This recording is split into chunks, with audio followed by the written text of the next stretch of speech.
Alright, we're back for part 2 of the Let's Build SD New Gundam. And since the first part of the video, all I did was add that little red sticker on New Gundam's stomach there. And now we will continue with the arms. Get these stickers out of the way. Anyway, I like these SD. I used to have a lot of SD kits, and I especially like these that are modeled after the master grades because they have decent articulation. It's like I remember I had all of the Gundam Wing SD kits, and their articulation sucked. With the stumbling over my words.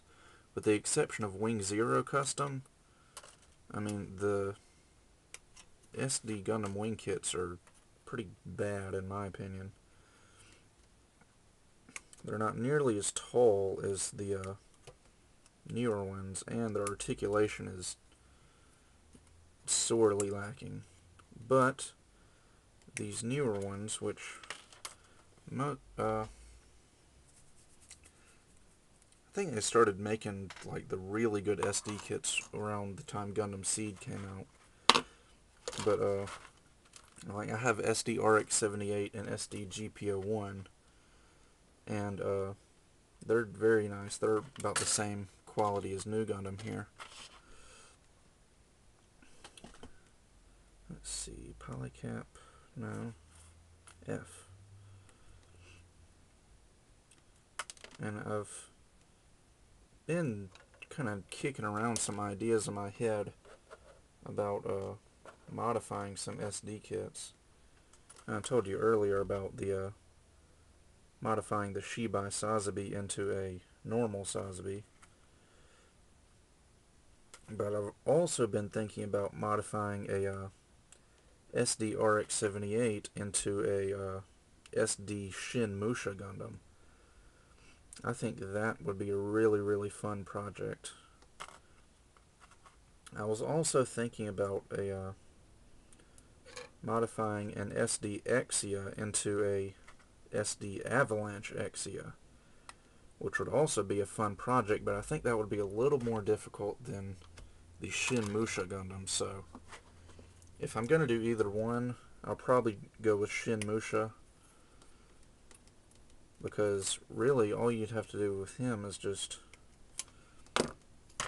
cut out and glue on a bunch of flat styrene parts, whereas Avalanche Exia has more round parts than Shin Musha does, so it'd be a little bit more difficult. Let's see, where's the sticker go? Okay.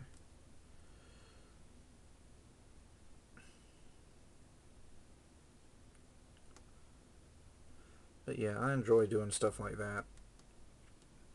I mean, I like building model kits like this and just putting them together and painting them, but every once in a while I like to do a kit that's, you know, modify it and make it completely unique, something that nobody else has, and then I can have something that's kind of just my own.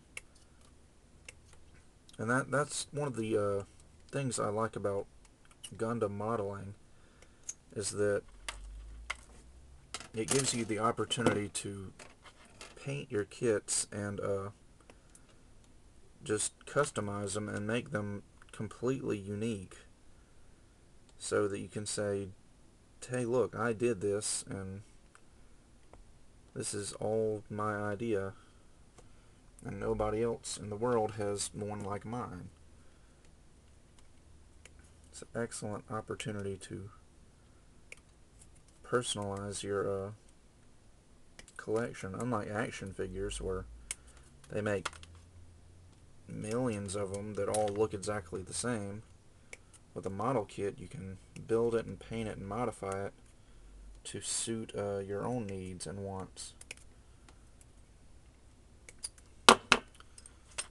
Let's see. Now we're going to need polycap C, 2 of them.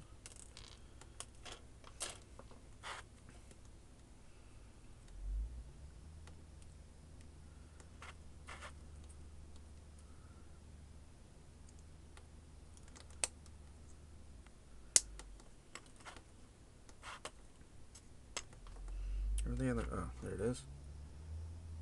I just realized that I think I've about ran out of stuff to talk about. My head just went blank, and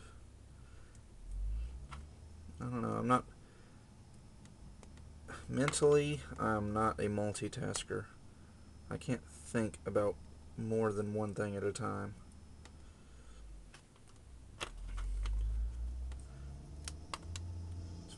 It's very hard for me to talk and build model kits at the same time, and I was about to put that sticker on, but I think I'm going to wait because I'm going to need that sticker later after I paint him, so yeah. Skip that for now. And the arms are done. And they actually have elbow articulation here. So that's a big plus. Alright, I think we've got time to do the legs. We do, because they're only 3 parts per foot. Now these are slightly older.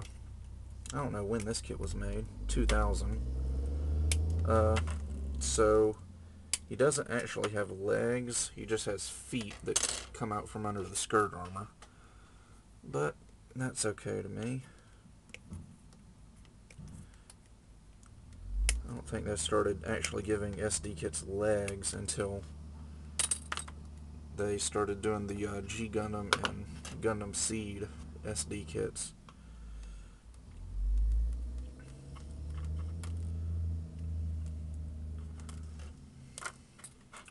Let's see, alright.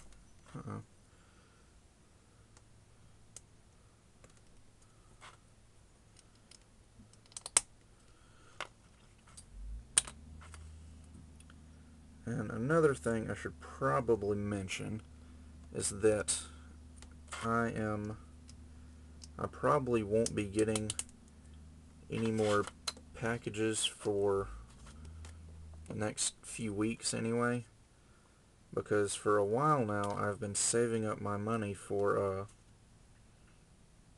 very, very expensive model kit.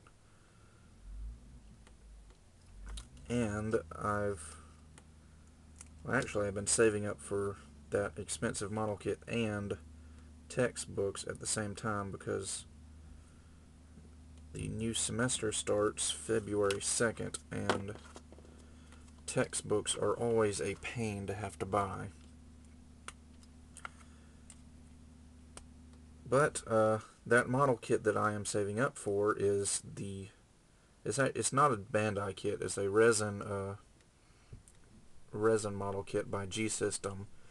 I'm getting a 1/100 scale Nightingale, and if you know what Nightingale is, then you know how big a 1/100 scale version would be.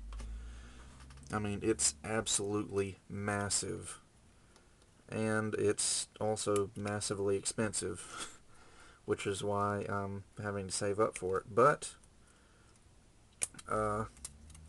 let's see, what is today? Monday. I get paid on Friday, and I believe at that point I'll have enough to get it. So I'll order it, and I'm not sure if I don't think it's in stock, but what G System does is when you order something and they don't have it in stock, they go ahead and recast it so that it will be in stock, and then once they cast it, they just ship it out to you. And I'm not really sure how long that process will take, but hopefully it won't be too awfully long, and I'll have my Nightingale sometime in the near future, probably around early spring. And then after that, I intend to get a Master Grade High New Gundam to display next to it. And we've finished the main body of our SD New Gundam. The only complaint about it I have so far is that the beam saber on the back is yellow. I mean, I actually would have preferred him to mold this piece in white rather than yellow, because it just would have looked better, but oh well, I'm going to be painting it anyway, so I guess it doesn't really matter. But the next part, I guess, will be the final part, and we'll assemble the weapons and his extra armor for the heavy weapon system.